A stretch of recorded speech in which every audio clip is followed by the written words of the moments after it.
Recordarán que la última ocasión nosotros estábamos hablando acerca de los santos, ¿no? Y cómo se pueden dar, digamos, estos santos de dos maneras muy particulares.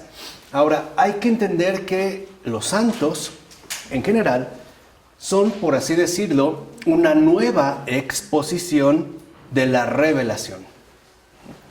O sea, no se trata de que conformen una revelación aparte. Simple y sencillamente son una nueva exposición de la revelación, que de hecho tienden en efecto a enriquecer la doctrina, o bien a enfatizar o poner al descubierto rasgos que quizá hasta ese momento, dentro de la doctrina que se fue elaborando, habían pasado como desapercibidos, o bien no habían recibido, por ejemplo, la atención suficiente. Es más, aun cuando estos santos no sean precisamente teólogos o sabios, su propia existencia en totalidad es ya un fenómeno teológico que encierra en sí una doctrina viva. De tal forma que entonces si los santos no aparecen como una nueva exposición de la revelación, significa, como lo hemos mencionado, que cada uno de los santos manifiesta una doctrina viva, fecunda, y que además está adaptada de una manera muy especial a la época en la cual surge. Es decir, es un mensaje para esos tiempos que corren durante la aparición del santo, y que por lo tanto no puede pasar desatendida.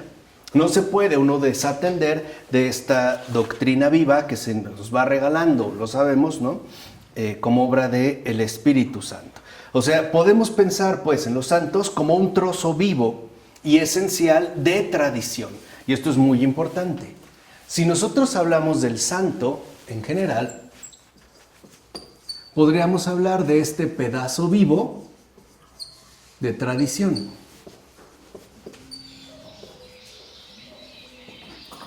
Que por lo tanto nos permite enriquecer no solo nuestra doctrina, sino también y sobre todo nuestra experiencia fundamental creyente. De hecho, lo que nosotros vemos en estos santos, en tanto pedazo vivo de tradición, es esa acción permanente, vivificante, que Dios realiza en el mundo y por supuesto a través de la historia. Por eso no es equivocado decir que el santo, ¿no?, pedazo vivo de tradición, es un evangelio viviente.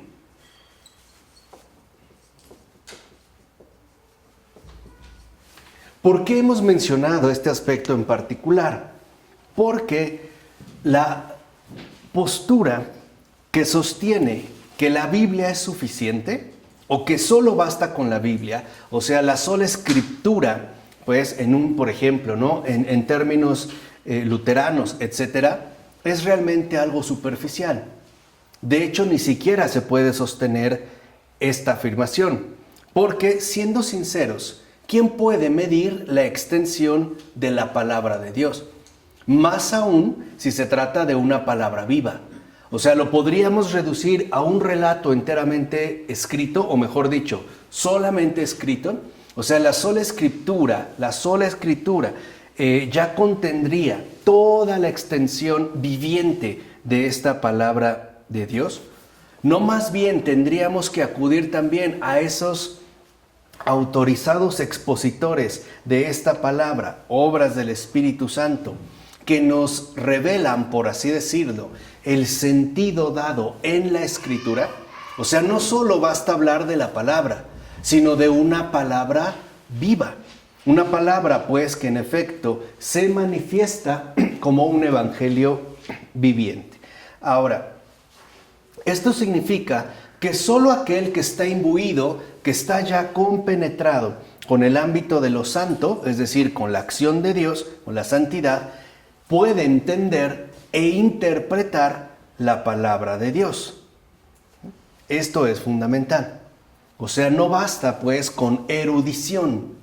Para poder penetrar e interpretar la palabra de Dios, uno tiene que sumergirse dentro del ámbito de la santidad. Por eso no es casual que básicamente toda la teología de la Iglesia, toda la teología de la Iglesia vive de aquella época que podemos rastrear desde los apóstoles hasta bien avanzada la Edad Media, en que, de hecho, los grandes teólogos eran a su vez santos.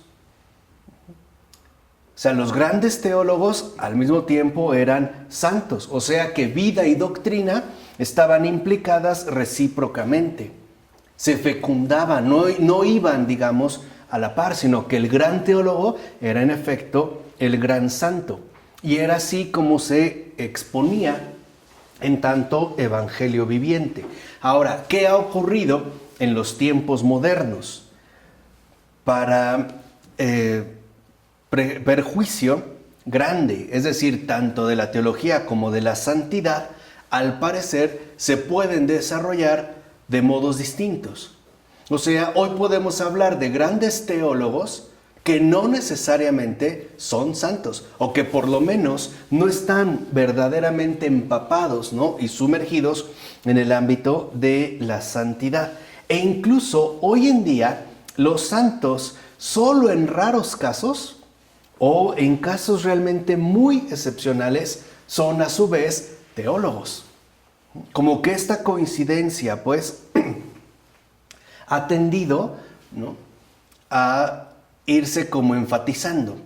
O sea, esta tendencia a separar, por ejemplo, teología y santidad.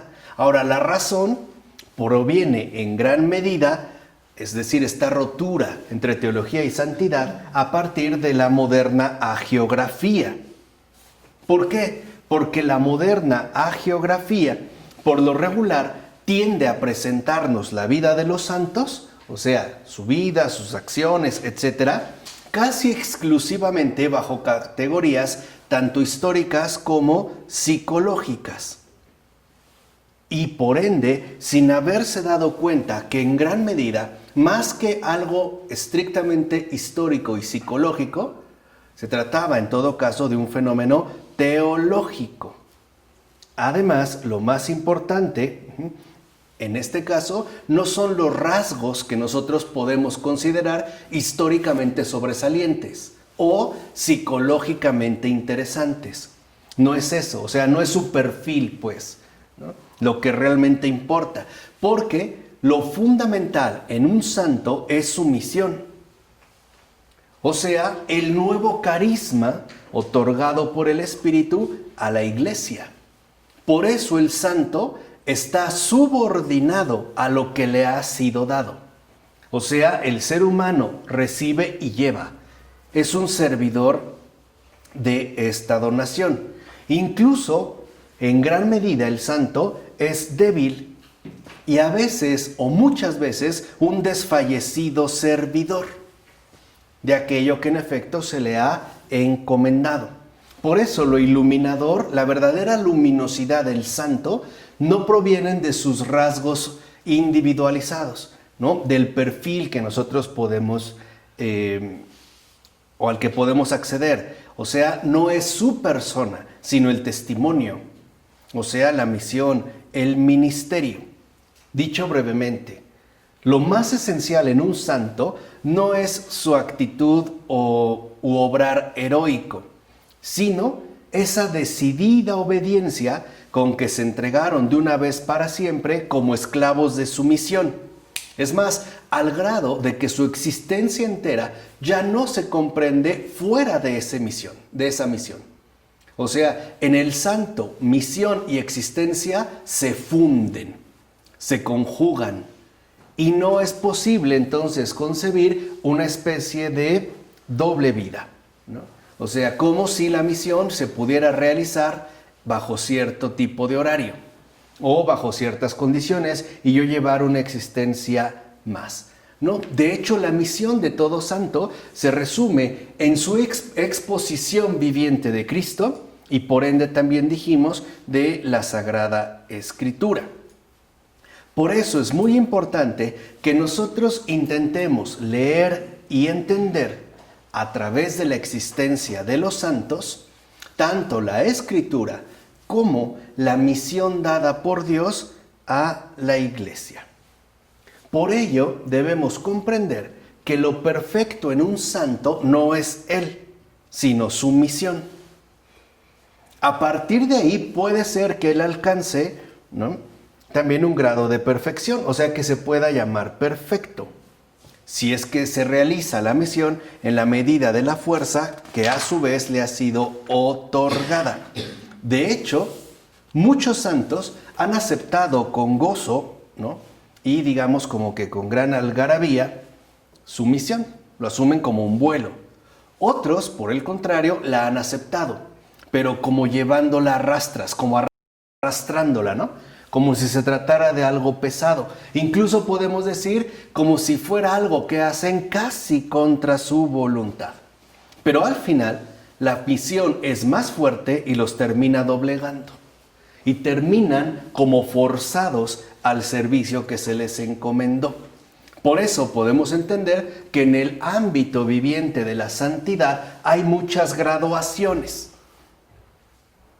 Y estas graduaciones, en un primer momento, dependerán de la obediencia asumida de un modo más decidido. Esa es la primera graduación. Por decirlo de otra manera, recuerdo un ejemplo que diera San Francisco de Sales. Al hablar del alma devota, establece una imagen triple que es muy interesante. Dice que cuando hablamos de alma devota, podemos hacerlo a partir de 3 aves en particular: el avestruz, la gallina y el águila. Dice, si nosotros queremos entender el alma devota, lo podemos hacer comprendiendo a estas aves. Por ejemplo, el avestruz es pesada y no es capaz de elevarse en vuelo, no puede volar. Incluso, ya saben, esta imagen, ¿no?, cuando de repente se siente como amenazada, busca enterrar la cabeza en la tierra. Ya sabemos que esto no lo hacen, pero era como el comentario generalizado. Dice, por el contrario, la gallina prácticamente no vuela. Solo lo hace a menos de que se vea verdaderamente obligada o aventada por alguien más. Pero así como eleva el vuelo, así que cae. Por el contrario, un águila es plenamente ágil en el vuelo. Es decir, se manifiesta su verdadera, cualidad volando, no permaneciendo estático. Decía San Francisco de Sales, el alma devota es así. El alma que no posee devoción es como un avestruz, que cuando es invitada a realizar buenas obras, lo único que hace es manotear, hacer aspavientos, reclamar y tratar de ocultarse y no realizar lo que se le pidió. Sería pues el primer grado, digamos, que podemos mencionar. Dice, el alma más o menos devota es como una gallina. Se le ofrece, se le invita la oportunidad de hacer el bien y cacaraquea y no quiere, pero como que se ve obligada porque no le quedó de otra. Pero así como hizo algo bueno, así que se vuelve a caer en la tierra. Dice, en cambio el alma devota, cuando se le invita a hacer el bien, no solo lo hace inmediatamente. Quiere decir que en este caso, el alma devota es aquella que está por entero libre para realizar el bien. Por eso, en este caso, dentro de estas graduaciones, dijimos, tendrá que ver con la obediencia. Pero también es cierto que hay una graduación particular que va en la medida en la que uno se compromete con la misión. Hay quienes realizan su misión, pero la realizan como obligadamente, como una carga, ¿no?, que tienen que hacer porque a final de cuentas no les queda ¿qué? De otra. Como cuando alguien te solicita un encargo y no puedes decir no. Dices, bueno, ok, pero no estás convencido. No se realiza con agrado. En cambio, hay otra santidad donde se da una clara identificación entre misión y persona. Ambas quedan configuradas de un modo inseparable. Y de hecho, este límite máximo de identificación entre misión y persona solo ha sido alcanzado por la Madre del Señor, es decir, por la Virgen María. Es la única que ha alcanzado la perfecta identificación entre misión y persona. María es fiat y su misión es fiat. Es un sí completo. Su persona es un sí. Y su misión es un sí total. Por eso María es reina de todos los santos. Porque, a excepción de María, todos los demás santos son un sí, pero. Un sí, pero. No es un sí total. Puede haber ciertos peros, ciertas resistencias y por ende ciertos grados, cierto tipo de graduación. ¿Vale? Ahora, bajo este panorama es cuando ya podemos entrar a la figura de Teresa de Lisieux, la cual se nos presenta, sin duda alguna, como una misión otorgada inmediatamente por Dios a la Iglesia. O sea, Santa Teresita es esa luz que viene directamente de lo alto. O sea, no es algo que fue emergiendo. ¿Se acuerdan? Dijimos, esos santos que brotan a la manera de flores. Y que es como la ofrenda que la Iglesia le ofrece a Dios. No es algo que Dios ofrece al mundo. Y es más, algo llamativo, y por eso es que la estamos estudiando, es que el Papa Pío XI la llamaba la gran santa de los tiempos modernos. O sea, podemos decir de los tiempos actuales.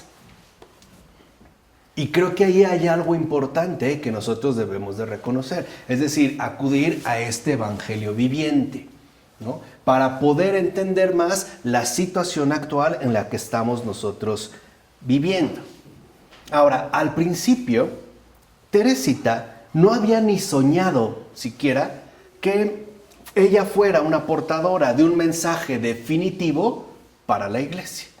O sea, al principio Teresita como que no es muy consciente de la misión que se le ha encomendado.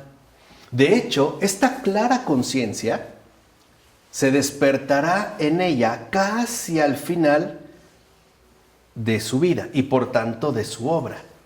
O sea, después de que ha vivido su doctrina y sobre todo hasta después de que han sido escritas las partes esenciales de su respectivo libro. O sea, realmente ella va a ser consciente de la misión que le corresponde casi al final. Casi al final, Teresita se percata de lo extraño, ¿no? Además de lo extraño que ha sido todo, porque ella se dará cuenta que aún sin saberlo, lo había realizado obedientemente. Quiere decir que aquí vemos cómo es una realización gradual, es decir, real. Ahora, hay un rasgo muy peculiar en Teresita que vale la pena señalar, puesto que volverá a aparecer más adelante. Desde niña, Teresa tiene un rasgo muy particular. Es muy propensa a meditar y reflexionar sobre sí misma. Ahí hay una propensión que prácticamente no perderá hasta casi al final. O sea, desde chica, Teresa de Lisieux es propensa a meditar y reflexionar sobre sí misma. Es más, al grado que a partir de esta propensión, una vez que Teresa ha descubierto su misión y ya tiene una clara conciencia de esta, la va a mantener de un modo que de hecho es sumamente raro en los santos. Si uno lee el Diario del Alma, ¿no?, o los escritos que después se conservaron, aunque los veremos más adelante adulterados, ya hay un momento en el que Teresa sabe perfectamente bien que es una santa. Y lo dice tal cual, yo soy una santa. O sea, no, digamos como que no es como una cuestión, una aspiración o algo. O sea, está testimoniando de aquello que en efecto ya no le cabe la menor duda. O sea, en pocas palabras, ella va a ser perfectamente consciente que ha sido colocada en el candelabro, ¿no? Ha sido llamada a ser luz para las naciones y por lo tanto, aún la más pequeña de sus acciones se va a convertir en modelo para muchas otras almas pequeñitas. Y este tipo, digamos, de conciencia, ¿no?, afirmativa sobre uno mismo, aunque es muy rara, realmente es algo muy raro en los santos, ella sí la tuvo. Es más, de hecho, veremos cómo se esforzará cada vez más por transmitir el contenido de su mensaje, o sea, para poder como transmitir su doctrina fundamental que gira en torno, como bien sabemos, a lo que llamó caminito. De hecho, ella dirá en sus diarios, en su escrito, ¿no? En los escritos, lo siguiente: siento que mi misión pronto va a comenzar. Mi misión de hacer amar a Dios como yo le amo, de dar mi caminito a las almas. Ahora, este caminito, como ella mismo lo dice, es el camino de la infancia espiritual. O sea, el camino de la confianza total y de la total entrega. Entonces, esto es muy importante porque, como dijimos, ¿no?, el santo, en tanto pedazo vivo de tradición y evangelio viviente, también está caracterizado de una manera muy particular por la confianza y por la entrega.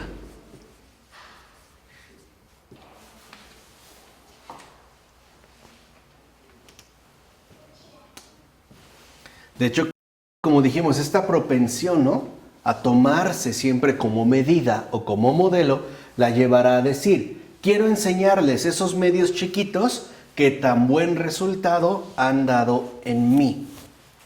O sea, que Teresa de Lisieux ya prevé la posición que va a adquirir su mensaje dentro de la Iglesia universal. Y esta misión no solo se va a limitar a su propia canonización. Ella ya lo sabía, ya les dije, ella decía: yo soy una santa, y nunca lo disimuló. Más bien, podemos ver incluso cómo, por si no sabían, ¿no?, tan no lo disimuló que ya en sus últimos momentos de vida, mientras estaba convaleciente en la cama, es decir, mientras estaba ya en su lecho de muerte, una de las cosas que hizo fue dedicarse a repartir sus propias reliquias. Fíjense como que es una cosa extraña, ¿no? O bien, por lo menos no oponerse a su distribución. Por ejemplo, crucifijos que había utilizado, estampas que había besado, pétalos de rosa, pero también cabellos, uñas, lágrimas y pestañas. Ella misma ya estaba repartiendo sus reliquias, ¿no? O sea, Teresa nunca disimuló que era una santa. Ya había previsto su canonización. Pero lo más importante es que Teresa también previó que lo que iba a ser canonizado no solo era su persona, sino su misión, es decir, su doctrina, o sea, su caminito. Porque en realidad la doctrina de Teresa de Lisieux no son tanto sus escritos, sino su vida misma. De hecho, si uno lee los escritos, veremos que prácticamente no se habla de otra cosa más que de la propia vida de ella.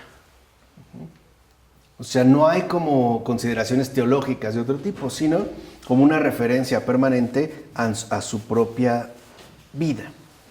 Al grado de que en su existencia, Teresa verá encarnada aquella doctrina que, como ella misma dijo, tanto bien puede hacer a las almas. Y por eso no teme poner a disposición de la Iglesia esa existencia, su vida, como un ejemplo. O sea que Teresa pertenece al número de aquellos que son pues expropiados para la utilidad pública. O sea, ella sabe que ella va a ser de un gran bien para los demás.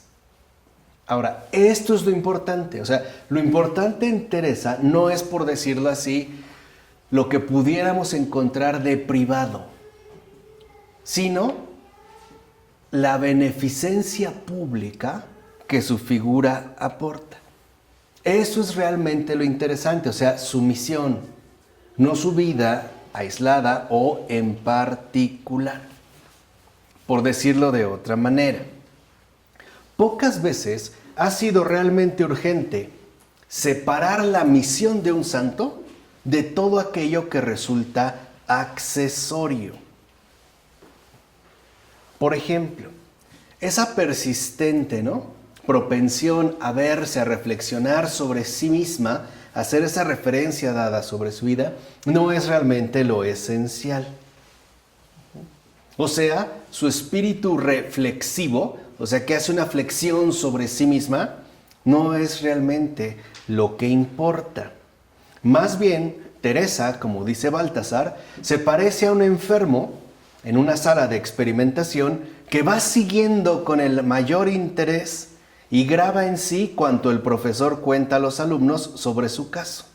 Y se olvida un poco de que en esta situación ella hubiera tenido que ser más bien objeto y caso neutral, que no un sujeto que se toma, digamos, como única referencia. O sea, en pocas palabras, hay un detalle, y es muy importante en el caso de Teresa de Lisieux, y es que no podemos confundir ahí, en esa misión, lo subjetivo con lo objetivo. O sea, aquí tendríamos nosotros que tener como mucho cuidado.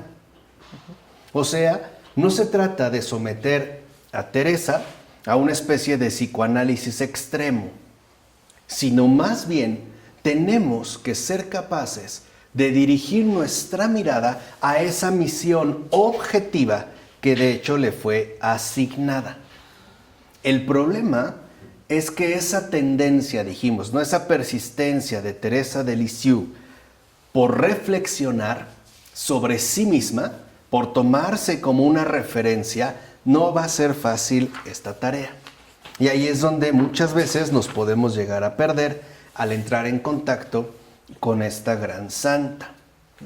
O sea, tenemos que aprender a establecer una adecuada tensión entre misión y persona. Y eso es lo que buscamos hacer a través de ella, esta santa para los tiempos modernos. O sea, un ensayo teológico de fenomenología espiritual. Eso es lo que vamos a realizar. Un ensayo teológico de fenomenología espiritual, donde entendamos la santidad en términos realmente evangélicos y por lo tanto eclesiásticamente, no individualmente. ¿Se entiende? Como pudiera ocurrir en el caso de Teresa de Lisieux. O sea, que entendamos la santidad en su esencia misional, no individual. Que la podamos incorporar a la tradición a la cual de hecho pertenece. Porque dijimos, un santo es un pedazo vivo de tradición, evangelio viviente. No algo sobresaliente por sí solo o bien de forma aislada. Por eso, como dice Baltasar, de este adecuado ensayo teológico de fenomenología espiritual, pudiera depender, no en poca medida, la conciencia viva que la Iglesia tiene de los santos, en particular para los tiempos por venir. Vamos a decirlo en otros términos, para el futuro inmediato. De hecho, la imagen futura de los santos, la comprensión de los santos, y no solo por la necesidad de la situación actual, sino por la exigencia que comporta la verdad revelada, o sea, por la profundidad de la verdad revelada, tiene que ser recreada nuevamente. De manera que entonces los santos, a final de cuentas, vivan con nosotros, en su dimensión eclesial, junto a nosotros, que además vivan por nosotros y en nosotros, no aislados, no santos de nicho, pues, sino personas vivas que nos acompañan y que en efecto se expresan como los mejores guardianes y vivificadores de la santa comunidad de la Iglesia. Eso es lo importante. O sea, no pensar en figuras sobresalientes por separado, ¿no? Como si diéramos una especie de perfil, lo que les decía, ¿no? Como hacen en las redes sociales para tratar de exaltar la individualidad. No, sino que entendamos a los santos, en efecto, como lo que son, comunión de santidad. Y esto es lo que la Iglesia tiene que volver a recuperar. ¿De acuerdo? ¿Vale? Ahora sí, vamos a entrar al primer núcleo central de la gran Teresa de Lisieux. Teresa del Niño Jesús se asemeja a un ser humano que combate con todas sus fuerzas contra algo de lo cual ni vemos ni podemos definir de una forma exacta. Como si combatiera con todas sus fuerzas contra algo que al parecer solo expresa peligro y agresividad. De hecho, solo en sus últimos años, cuando ella ya es perfectamente consciente que ha vencido, se le revela a ella y a nosotros quién era realmente su adversario. Y por eso les decía, Pío XI no se equivocó al decir que Teresa del Niño Jesús era una santa para los tiempos modernos. El gran adversario contra el que luchó Teresa del Niño Jesús con todas sus fuerzas fue la mentira. Ese fue su gran adversario. Además, contra su adversario, su enemigo fue la mentira, en cualquiera de sus posibles formas. Aún en las formas que suele adoptar en el cristianismo. Aún ahí. O sea, la mentira, por ejemplo, ¿no?, disfrazada de falsa autenticidad o bien de semi-autenticidad. De hecho, podemos decir, y esto es como lo más llamativo, y eso es algo que tendrán que hacer los santos de estos tiempos y del futuro próximo. Los santos, vamos a decirlo así, de aquí en adelante, entiéndase, ¿no?, de nuestro mundo contemporáneo, lo mismo que Teresa de Lisieux, tendrán que combatir con armas de su tiempo contra su tiempo. De hecho, Teresa del Niño Jesús tuvo que luchar con armas de su tiempo contra su tiempo. Con armas de su tiempo tuvo que luchar contra su tiempo. O sea, el santo de estos tiempos y de aquí en adelante va a tener que desprenderse con toda la fuerza que le sea posible de la falsa piel. ¿Se entiende lo que quiero decir? Y es lo que ella hizo. Los santos contemporáneos tendrán que esforzarse durante toda su vida por desprender hasta el más mínimo residuo de mentira que haya en ellos. O sea, el gran adversario de estos tiempos es la mentira. Por eso vemos como en Teresa del Niño Jesús y de la Santa Faz,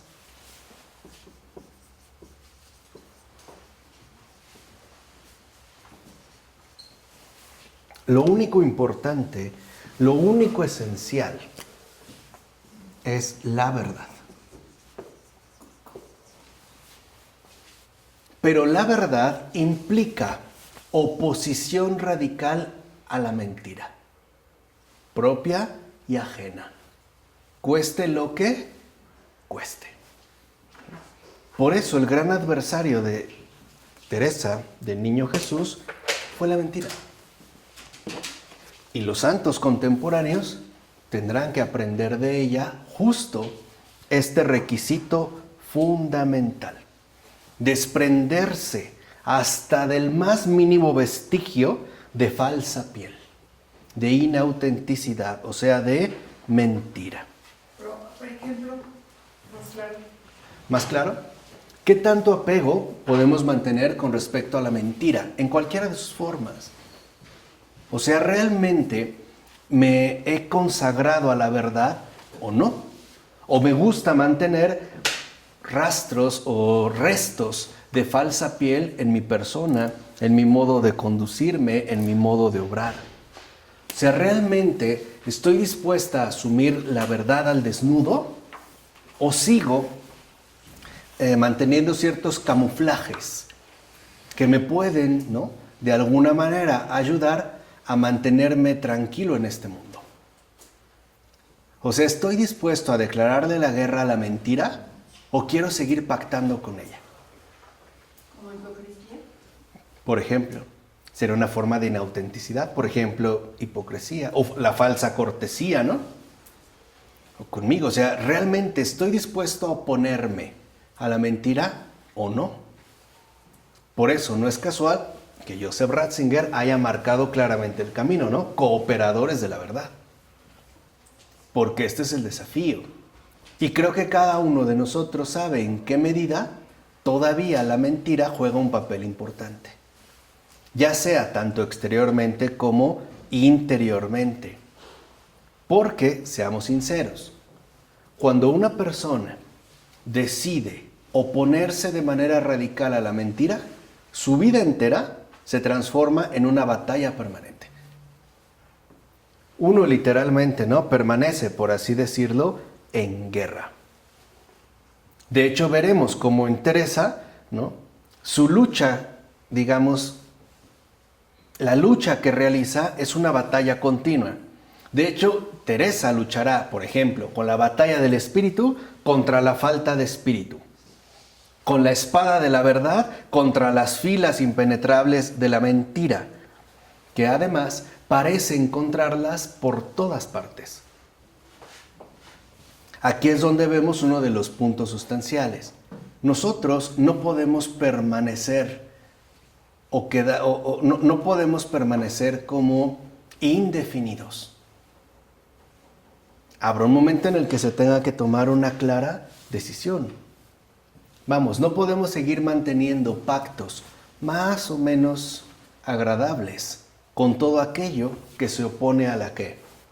A la verdad.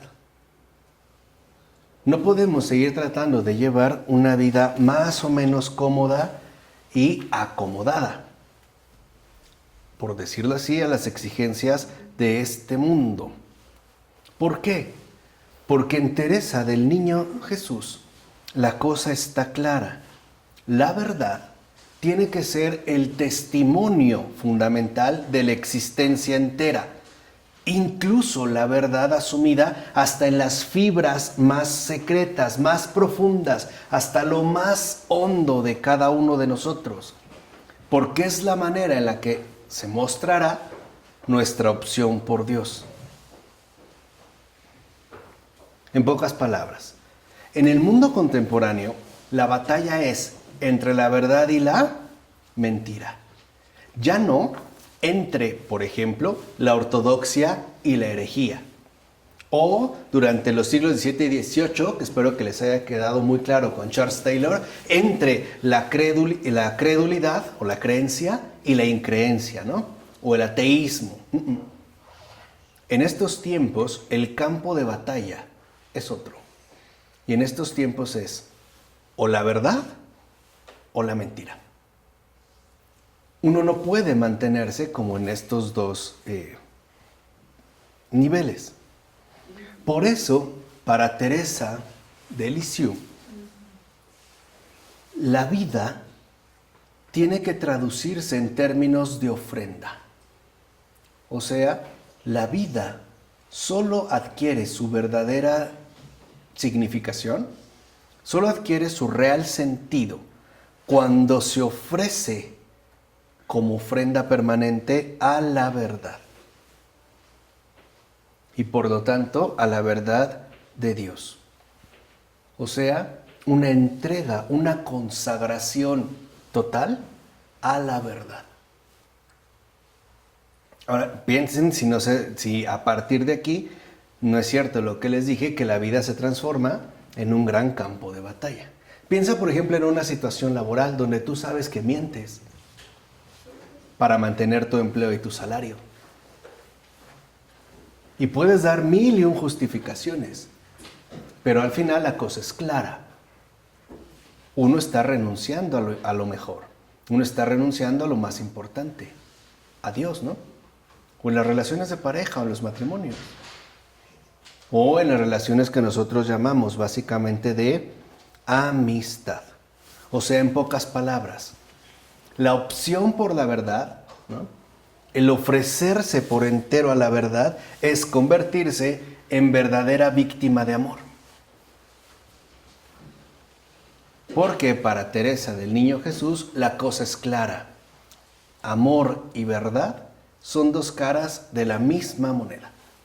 Y los dos, como son inseparables, exigen de igual modo una entrega total. Entonces, fíjense, la verdad exige entrega total.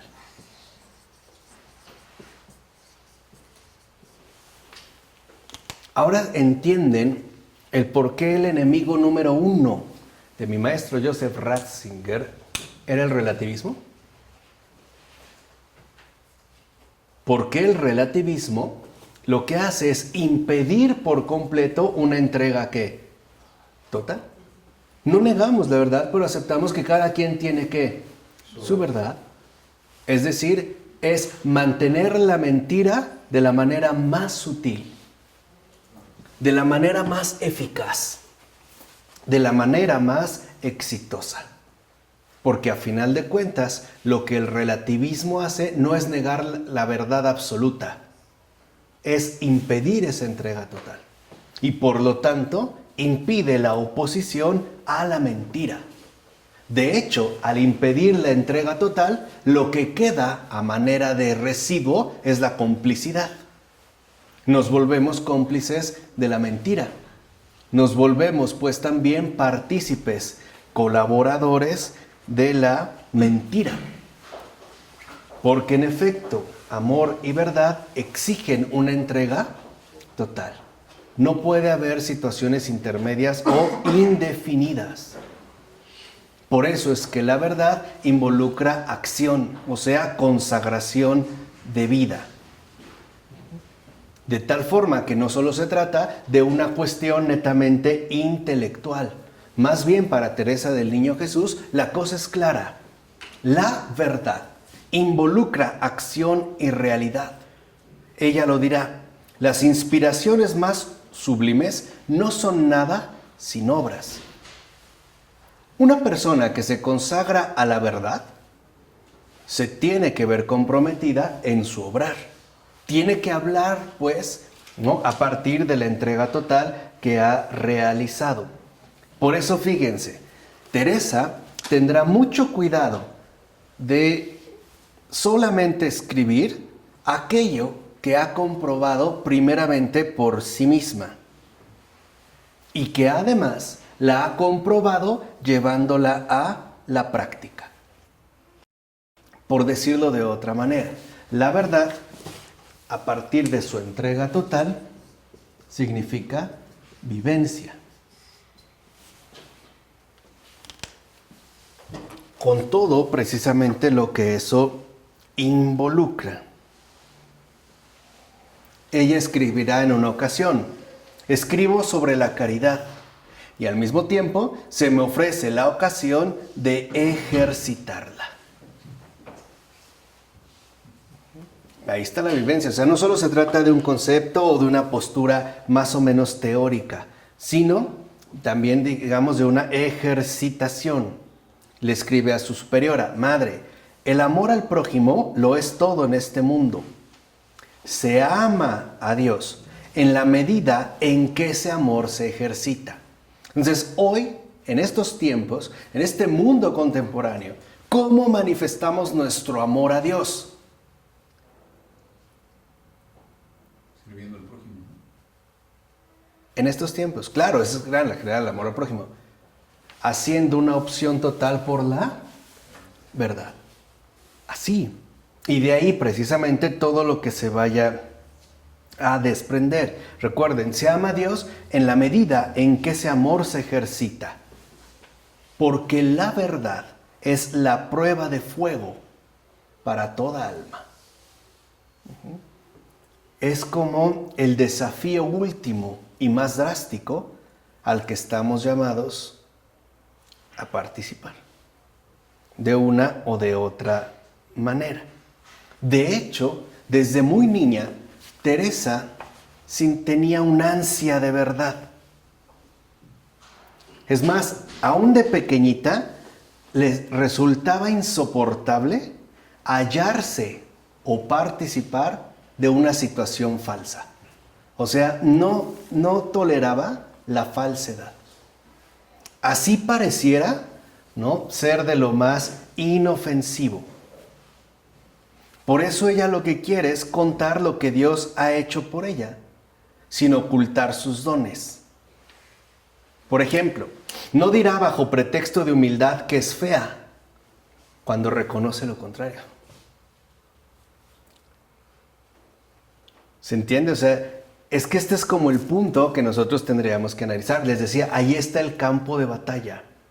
Por eso una vez yo les dije hace ya mucho tiempo, si alguien te dice que qué buena persona eres, que eres un santo, no digas no, porque estás negando la acción de Dios. Lo que tienes que atestiguar no es que tú lo eres, sino que Dios está obrando. Y si es capaz de percibir eso, es porque está percibiendo al verdadero autor de esa obra. Por eso, aún las más mínimas falsedades tienen que ser erradicadas. Porque uno ya no puede mantener un pacto secreto por lo oscurito, por debajo de la mesa, ¿no? Como se dice aquí, con la mentira. Uno rompe completamente con la mentira. Incluso vuelve a decir, no diré bajo pretexto, simulación de humildad, ¿no? Que esta mujer es fea y sin perfume, cuando reconoce todo lo contrario. Pongamos un ejemplo típico que enlaza muy bien con lo que mencionamos acerca del amor al prójimo. Alguien, te encuentras a un necesitado, del tipo que sea, y te pide y respondes, no tengo. La pregunta es realmente, ¿no tienes o no quieres? Y para nosotros, en gran medida, la falsedad es algo siempre accesible, ¿no? Es nuestra segunda piel. A eso es a lo que me refería. Como que siempre queremos conservar algo, ¿no? Incluso bajo formas de falsa modestia, ¿no?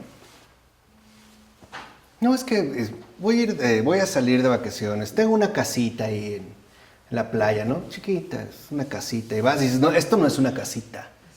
O sea, si esto es una casita, no quiero imaginarme que es una casota. ¿Se entiende? O sea, ni por ahí.